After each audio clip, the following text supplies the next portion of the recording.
Glória a Deus. Paz seja contigo, amado. Que a graça, a unção, a bênção do Todo-Poderoso esteja sobre a tua casa. Anjos acampe aí ao redor da tua casa. Porta se abre. Receba cura, libertação, mover de Deus. Que presença de Deus. Xarabacamamabassúria. Tome posse, tome posse, tome posse. Você vai romper. Você vai vencer em nome de Jesus. Amém, querido? Deus abençoe você. Nós estamos lendo 1 Coríntios. Hoje nós vamos ler 1 Coríntios no capítulo 8 ao 10. 1 Coríntios, capítulo 8. Agora vou tratar os problemas do alimento oferecido aos ídolos. Na verdade, como se diz, todos nós temos o conhecimento, porém, esse tipo de conhecimento enche as pessoas de orgulho. Mas se o amor nos fez progredir na fé, as pessoas que pensam que sabem alguma coisa não têm a sabedoria que precisa. Mas se alguém ama a Deus e é conhecido por Ele, quando comer alimentos que tenham sido oferecidos a ídolos, nós sabemos que um ídolo representa alguma coisa que realmente não existe. E sabemos que existe um Deus, pois existe o que são chamados de deuses, tanto dos céus como na terra. Como também existem muitos deuses e muitos senhores, e porém, para nós existe somente um Deus, o Pai Criador de todas as coisas, para quem só vivemos. Para quem nós vivemos. E existe somente um Senhor, que é Jesus Cristo, por meio de quem todas as coisas foram criadas e por meio de quem nós existimos. Mas nem todos conhecem essa verdade. Existem pessoas que são acostumadas com os ídolos, que até agora comem desses alimentos, pensando que eles pertencem aos ídolos. A consciência dessas pessoas é fraca. E por isso ela se sente impura quando come desses alimentos. Não é esta ou aquela comida que vai fazer com que Deus nos aceite. Nós não perdemos nada se não comermos e não ganhamos nada se comermos este alimento. Mas tenham cuidado para que essa liberdade de vocês não faça com que os fracos na fé caiam em pecado. Porque se uma pessoa que tem consciência fraca nesse assunto vir você que tem conhecimento comendo alimento do templo de um ídolo, será que essa pessoa não vai querer também comer alimento oferecido ao ídolo? Assim, esses cristãos fracos, este seu irmão, por quem Cristo morreu, vai se perder por causa do conhecimento que você tem. Desse modo, pecando contra o seu irmão e ferindo a consciência dele, você estará pecando contra Cristo. Portanto, se o alimento faz com que o meu irmão peque, nunca mais vou comer carne, a fim de que eu não seja a causa do pecado dele. Será que eu não sou um homem livre? Por acaso não sou um apóstolo? Será que eu não vi Jesus, o nosso Senhor? Por acaso vocês são resultado do trabalho que faço para o Senhor? Mesmo que os outros... 1 Coríntios capítulo 9. Mesmo que os outros... Só um pouquinho. Por acaso vocês não são resultado do trabalho que faço para o Senhor? Mesmo que os outros não me aceitem como apóstolos, vocês me aceitam. Mesmo vocês mesmos, pelo fato de estarem unidos com o Senhor, são a prova de que eu sou um apóstolo. Quando as pessoas me criticam, me criticam, eu me defendo. Assim, será que eu não tenho o direito de receber comida e bebida pelo meu trabalho? Será que as minhas viagens ou não tenho o direito de levar comigo uma esposa cristã, como fazem os outros apóstolos, os irmãos do Senhor, Jesus e também Pedro? Ou será que Barnabé e eu somos o único que temos de trabalhar para nos sustentar? Quem já ouviu falar de algum soldado que pagou a sua própria despesa no exército? Ou qual é o fazendeiro que não come das uvas da sua própria plantação? Ou qual é o pastor que não toma leite do seu gado? Não pense que eu me apoio somente nesses exemplos da vida diária, pois a lei diz a mesma coisa. Na lei de Moisés está escrito assim: não amarre a boca do boi quando ele estiver pisando trigo. Por acaso Deus está interessado nos bois, ou foi ou foi a nosso respeito que ele disse isso? É claro que isso está escrito como em nosso favor. Tanto as pessoas que plantam como a que colhem fazem o seu trabalho na esperança de receber a sua parte na colheita. Se temos semeado entre vocês a semente espiritual, será demais se recebermos de vocês alguma recompensa material? Ou se os outros têm o direito de esperar isso de você, será que nós não temos o mais direito do que eles?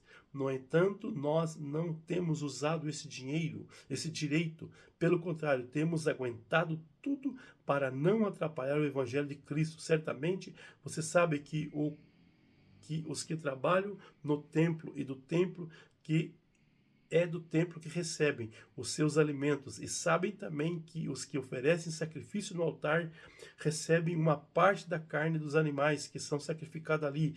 Assim, o Senhor mandou também que aquele que anuncia o evangelho vivam do trabalho de anunciar o evangelho. Mas eu não tenho usado nenhum desse direito, nem estou escrevendo isso agora para exigir esse direito para mim mesmo. Eu preferiria morrer a fazer isto, e ninguém vai me tirar o orgulho do que eu tenho de agir assim. Eu não tenho o direito de ficar orgulhoso por anunciar o evangelho. Afinal de contas, fazer isso é minha obrigação. Ai de mim se eu não anunciar o evangelho. Por isso, se eu faço o meu trabalho por minha própria vontade, então posso esperar algum pagamento? Porém, se faço como um dever, é porque é um trabalho que Deus me deu para fazer. Nesse caso, qual é o pagamento que recebo? E a satisfação de anunciar o evangelho sem cobrar nada é sem exigir os direitos que tenho como pregador do evangelho. Sou um homem livre, não sou escravo de ninguém, mas eu me fiz escravo de todos, a fim de ganhar para Cristo o maior número possível de pessoas.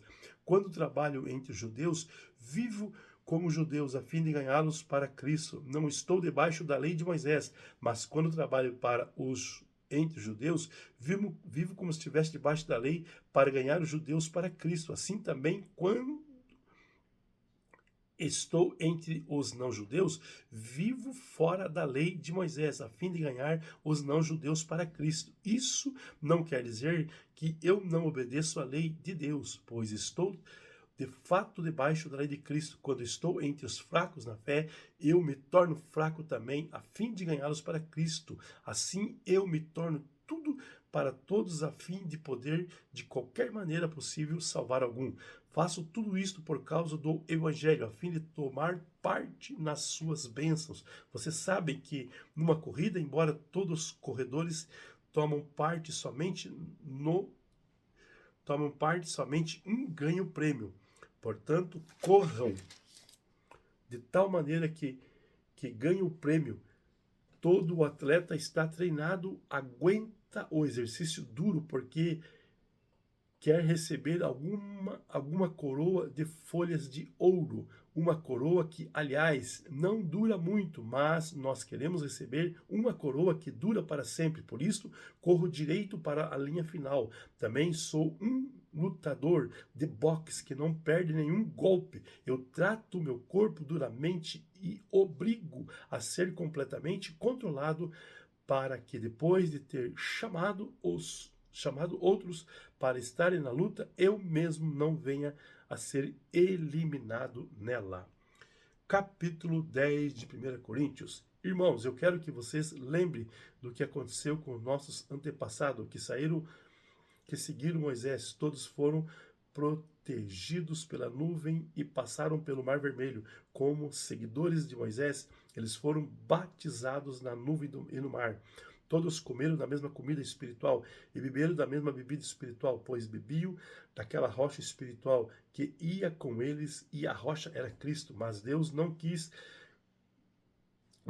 ficou contente com a maioria deles, e por isso eles morreram, e os seus corpos ficaram espalhados no deserto. Tudo isso aconteceu a fim de nos servir de exemplo para nós, não que queremos coisas más como eles quiseram, nem adoramos ídolo, como alguns deles adoram. Como diz a Escritura Sagrada, o povo sentou-se para comer e beber, e se levantou para se divertir. Não devemos cometer imoralidade sexual, como alguns deles fizeram, e porque eles fizeram isso, 23.000 deles caíram mortos num só dia.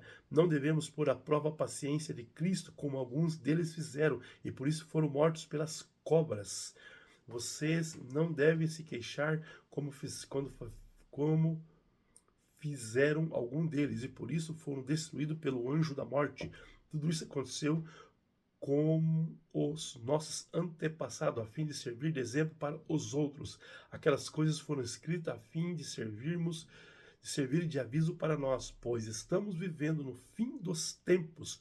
Portanto, aquele que pensa que está de pé, é melhor ter cuidado para não cair. As tentações que vocês têm de enfrentar são as mesmas que os outros enfrentam, mas Deus cumpre as suas promessas e não deixará que vocês sofram tentações que vocês não têm força para suportar. Quando uma tentação vier, Deus dará força a você para suportá-lo. Assim vocês poderão sair dela. Por isso, meus queridos amigos, fujam da adoração de ídolos. Eu falo com vocês como pessoas que têm a capacidade para entender o que estou afirmando. Julguem vocês mesmos o que eu estou dizendo. Pensem no cálice pelo que damos graças a Deus na ceia do Senhor. Será que quando bebemos desse cálice não estamos tomando parte do sangue de Cristo? E quando partirmos e comemos o pão, não estamos tomando parte do corpo de Cristo? Mesmo sendo muitos, todos comemos do mesmo pão, que é um só, e por isso somos um só corpo. Pensem no povo de Deus, aquele que come as coisas oferecidas em sacrifício, tomam parte junto no sacrifício que é oferecido a Deus no altar. O que é que eu quero dizer? Isto, que os ídolos ou o alimento que é oferecido a ele tem algum valor? É claro que não. O que é que estou dizendo? É aquilo que é sacrificado nos altares pagãos, é oferecido aos demônios e não a Deus. Eu não quero que vocês tomem parte nas coisas dos demônios. Vocês não podem beber do cálice do Senhor e também do cálice dos demônios. Vocês não podem comer a mesa do Senhor e também comer a mesa dos demônios. Ou será que queremos provocar o Senhor, fazendo com que ele fique com ciúmes? Por acaso vocês pensam que somos mais fortes do que ele? Alguns dizem, podemos fazer tudo o que queremos, sim, mas nem tudo é bom. Podemos fazer tudo o que queremos, mas nem tudo é útil. Ninguém deve buscar os seus próprios interesses, e sim o interesse dos outros. Vocês podem comer de tudo o que se vende no açougue, sem terem nenhuma dúvida de consciência, pois, como dizem as Escrituras Sagradas, a terra é tudo que nela existe pertence ao Senhor. Se alguém que não é cristão convidá-lo para comer e vocês resolverem coma o que for posto na frente de vocês. Eles não façam pergunta por motivo de consciência, mas se alguém disser a vocês, esta comida foi oferecida a ídolos, neste caso não comam. Por acaso, aquele que disse isso é também por motivo de consciência. Não estou falando da sua própria consciência, mas da consciência dos outros.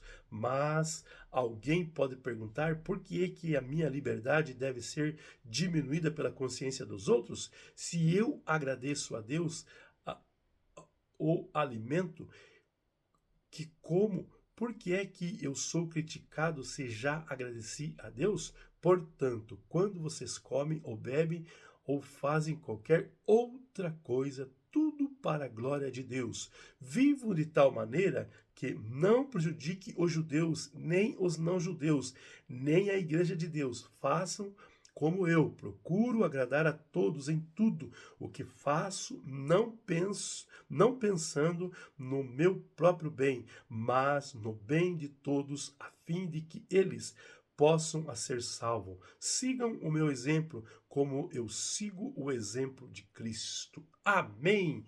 Deus abençoe você. A paz.